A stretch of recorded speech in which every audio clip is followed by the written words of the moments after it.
This is a Black Nouveau web exclusive. I'm Joanne Williams, and we're talking about ways to commemorate the 400th anniversary of the first group of enslaved Africans brought to North America. Shelia Payton is coordinating a project that's going to take the whole year, and you're starting now. I didn't realize it was 400 years ago. Yes. Did you?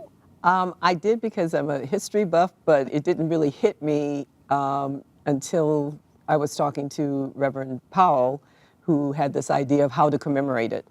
And he had an outline for it, but he had only moved to Milwaukee in March, and it was October, the end of October, when he said, gee, I wish we could do this. And I just kind of, my head snapped back, and I thought, right. And then I thought about it, and I said, okay, there have got to be organizations, institutions out there that have things that we can pull together quickly, like a big jigsaw puzzle, to create this commemoration.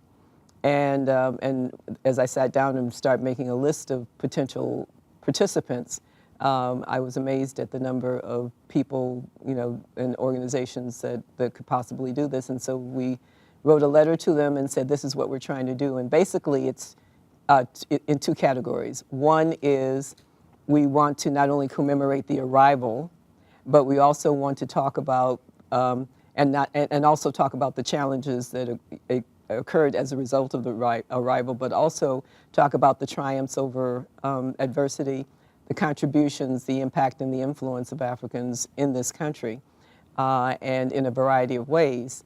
And so what I did is think of it as a big jigsaw puzzle, and who can do what.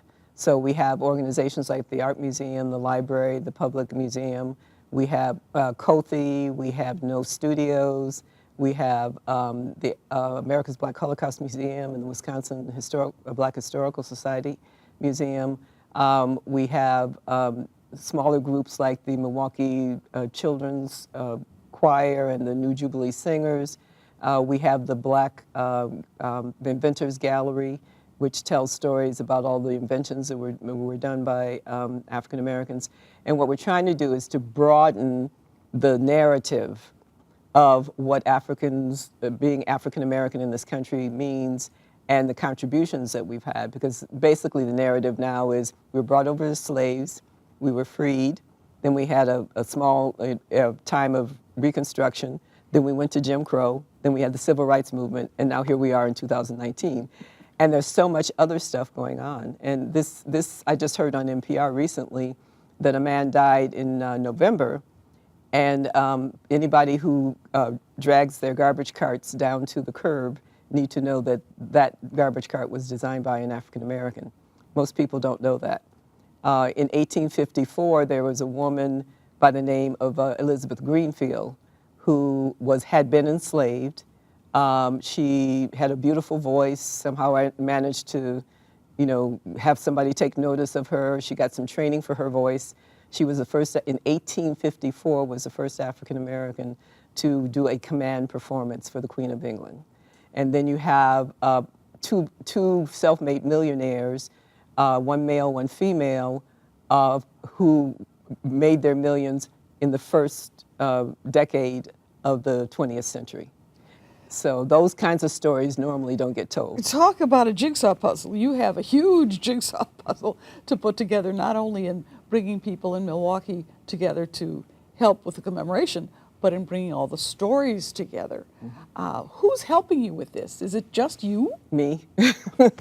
Well, I do have administrative help. The pastor at St. Mark AME Church, Reverend Joy Gallman, bless her heart, she helped get I said I need to get letters out, so she helped me get the letters out.